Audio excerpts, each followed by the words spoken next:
Les fidèles de l'église catholique d'Assaoufoué dans le Moronou ont découvert la statue de la Vierge Marie brisée. Notre équipe de reportage s'est rendue sur les lieux. Et puis la Côte d'Ivoire ne produit que près de 5% de sa consommation annuelle en oignons.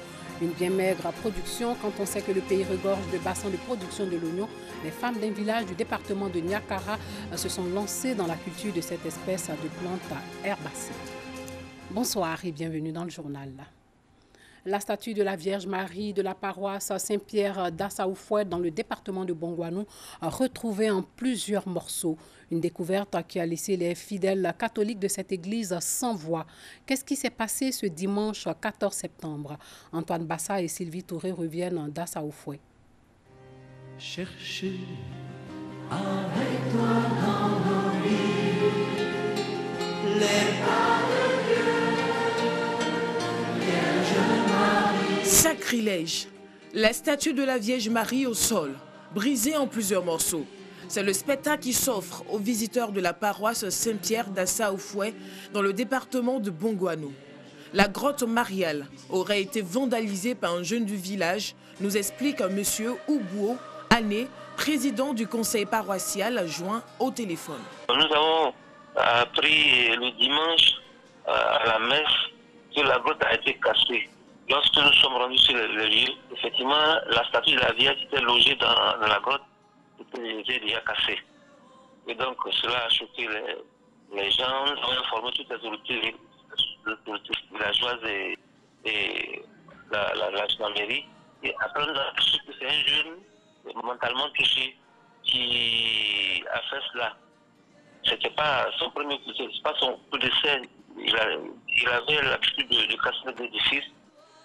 À en croire le président du conseil paroissial, la scène a choqué plus d'un dans le village, en premier les fidèles catholiques. Tout le monde était choqué. On ne peut pas comprendre comment on peut aller jusqu'à l'enceinte pour commettre un seul acte. Mais le fait de savoir que c'est quelqu'un qui est mentalement dérangé, pour calmer les gens. Une thèse de profanation réfutée par ce fidèle catholique rencontré sur les lieux. Ce n'est pas quelqu'un qui a cassé la Vierge Marie, comme ils avaient déposé sur le truc qui est là-bas. Là. Donc c'est décollé et puis en tombant, c'est ça qui est cassé. Les gens disent non, ils ont cassé, c'est lui qui a cassé, non. Acte de vandalisme, anti-religieux ou chute naturelle, une chose est sûre, les fidèles catholiques attendent une nouvelle statue de la femme envahie de grâce. Le reportage d'Antoine et de Sylvie Touré est commenté par Joël Gosset. Parlons agriculture. La culture de l'oignon violet reste marginale en Côte d'Ivoire. Le pays ne produit que près de 5% de sa consommation annuelle en oignons et ce sont plus de 30 milliards de francs CFA qui servent à importer l'oignon. Pourtant, le sol ivoirien est propice à la culture de cette plante. À Nangonieka, village du département de Niakara, une centaine de femmes s'adonnent à la culture de l'oignon depuis les années 90. Soro Corona a rencontré ces femmes dans des champs d'oignons. La Côte d'Ivoire consomme chaque année plus de 100 000 tonnes d'oignons. Le pays ne couvre que 5% de sa consommation, avec pour zone de production les régions du Pourou, Tchologo, Bagoué et Kabadougou. Pour accroître cette production, des efforts sont entrepris. À Nangoneka, village du département de Niakara, l'oignon violet pluvial est cultivé depuis les années 90. L'idée de la culture de l'oignon a débuté en 1992 avec un projet. Après l'expérimentation, toutes les femmes du village s'adonnent à la production de l'oignon. En tout cas, ça réussit bien. Les gousses sont comme celles qui viennent du Niger. La culture de l'oignon est une réalité en Côte d'Ivoire. Mais en dépit de tous les efforts déployés par les structures d'encadrement du monde paysan, la production de l'oignon reste encore timide et artisanale. L'oignon violet, c'est l'une des cultures qui a réussi dans beaucoup de sites dans la région. Ce n'est pas forcément une grande mécanisation, même le petit matériel pour pouvoir les aider à travailler plus vite. Avec 44 femmes au départ, la coopérative Yilempli peine à réussir le pari de l'autosuffisance en oignons. Le travail est difficile. Tout se fait à la main. Si tu veux avoir une grande superficie, il faut déployer beaucoup d'efforts physiques. Ça nous rend malades. L'année passée, j'ai eu 200 000 francs CFA.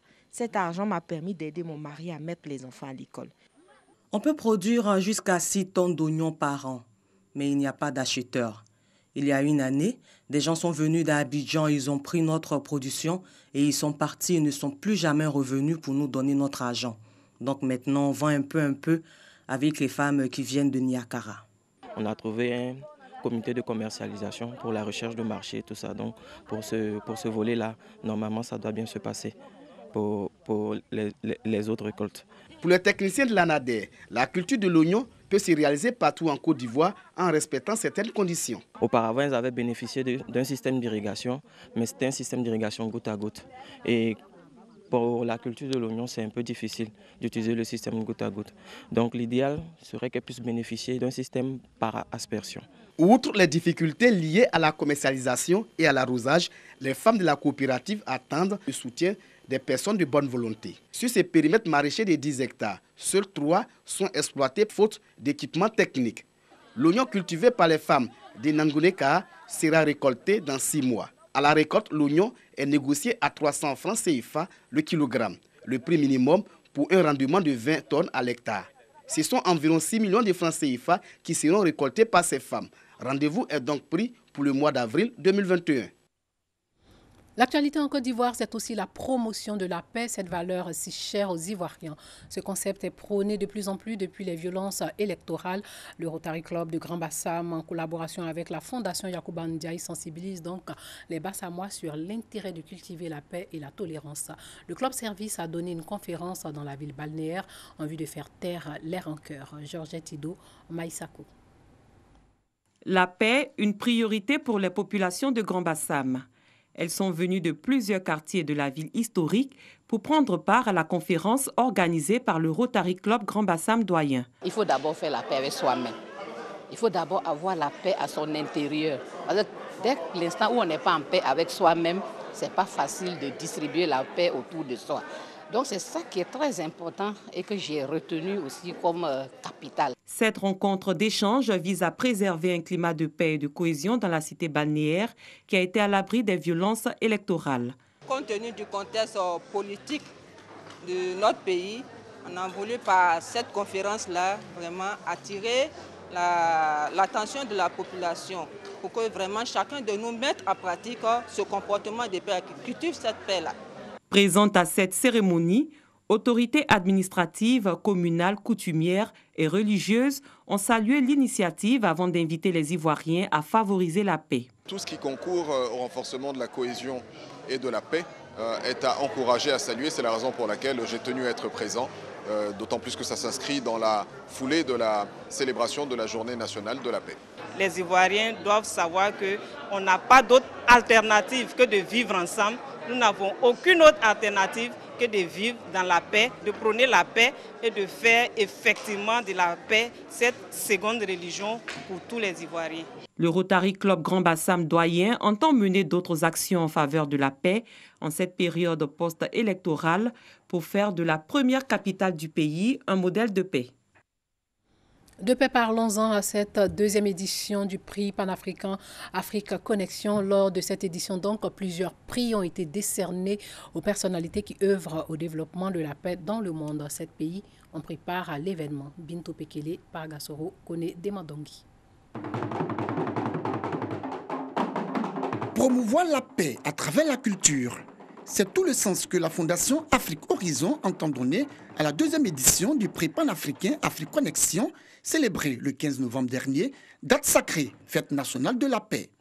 Pour cette édition, ce sont 23 prix qui ont été décernés aux personnalités qui œuvrent pour la culture et la promotion de la paix. Ce prix a été initié pour prôner les valeurs de paix, de cohésion, de vivre ensemble, de rapprochement surtout. C'est pendant 8 mois qu'on a eu à mener vraiment des enquêtes, des recherches, des consultations pour voir un peu et surtout auprès des communautés. Donc nous, c'est une satisfaction pour nous. Des prix sectoriels mais aussi des prix spéciaux et catégoriels ont également été décernés à des personnalités des 7 pays participants. D'autres ont été désignés ambassadeurs de la paix. Quand le président de l'Assemblée nationale du Burkina Faso s'est vu attribuer le Grand Prix pour ses actions de lutte contre la Covid-19. Depuis la création de Nouvelle Alliance, nous parlons que de la paix et de la cohésion sociale. Et vraiment, ce prix-là est un grand honneur pour nous aujourd'hui. Ça va nous amener encore plus à travailler. La RTA a pour mission informer, éduquer et divertir.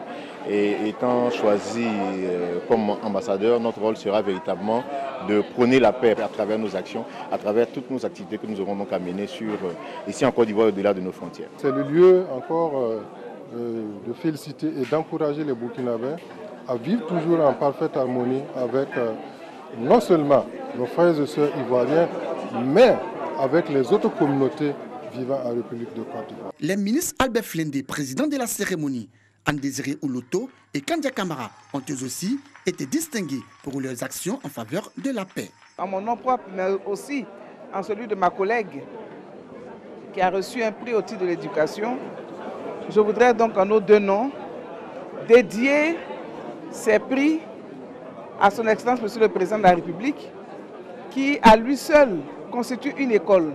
Je voudrais donc m'engager davantage, engager également mes populations, mes collègues élus de la région à la culture de la paix, à poser des actes tous les jours en faveur de la paix. C'est avec beaucoup de plaisir et beaucoup de fierté et surtout beaucoup de satisfaction que j'ai participé à cette cérémonie en tant que président. Après tout ce que nous avons vécu ces dernières semaines, nous espérons en tout cas qu'avec tout ce qui s'est passé, tout ce qui se passe maintenant, la Côte d'Ivoire va redevenir le pays de la paix qu'elle a toujours été. Lancé le 15 novembre 2019, le prix panafricain Africonnexion se veut une institution pour la promotion de la paix et l'intégration à travers la culture africaine. Hors de chez nous, en Amérique centrale, l'ouragan Iota fait des ravages. Il a coûté la vie à 38 personnes. Au Nicaragua, plusieurs maisons ont été détruites. Iota s'est transformé en tempête tropicale. Il y a 2 semaines déjà, l'Amérique centrale a été dévastée par l'ouragan Eta. Bilwi, Nicaragua.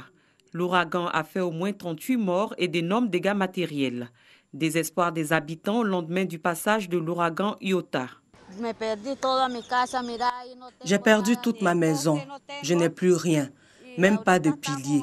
On dort actuellement sous une maison et on n'a même pas de plastique pour nous couvrir. Après avoir été dévastée par l'ouragan Eta il y a 2 semaines, l'Amérique centrale est de nouveau frappée par un phénomène météorologique extrême. Selon la météo, des inondations et des crues soudaines pourraient se poursuivre en Amérique centrale ce jeudi en raison des pluies torrentielles. L'ouragan a détruit intégralement ma maison. Il ne m'a laissé que du sable et de l'eau. Ce que vous voyez là, c'est tout ce qui me reste. Les chefs d'État des pays d'Amérique centrale ont accusé les pays industrialisés d'être responsables du réchauffement climatique. Ils ont ensemble présenté lundi une demande d'aide pour la reconstruction aux organismes financiers internationaux. Dans un village indien, c'est une bataille d'excréments de vaches qui séduit les populations. Elle célèbre ainsi chaque année la fête de Goreaba, lointaine cousine de la Tomatina espagnole qui se déroule quelques jours après la plus grande fête indienne. Dans ce village du sud de l'Inde, on célèbre la fin de la fête de Diwali, la grande fête hindoue des Lumières, par une bataille de bousses de vaches. Il existe un rituel et une croyance très forte chez nous, selon laquelle toute maladie de peau ou infection dont souffre une personne est guérie lorsqu'elle joue avec la bouse de vache. Il y a eu de nombreux cas de guérison. C'est la raison pour laquelle les gens des villages voisins viennent ici et aiment participer à ce festival. Cette fête de Goreaba a aussi un sens religieux. Selon les villageois, leur dieu, Beriashwara Swami, est né dans la bouse de vache. Beaucoup d'hindous, majoritaires dans le pays, estiment que les excréments de vache, animal sacré, selon eux, dont ils ne consomment pas la viande, ont des propriétés curatives. Dans le pays, plusieurs États interdisent l'abattage bovin et le gouvernement nationaliste hindou a créé une commission nationale de la vache pour protéger ces animaux et développer des produits utilisant leur urine ou leur bouse. Voilà, c'est la fin de ce journal. Portez-vous bien.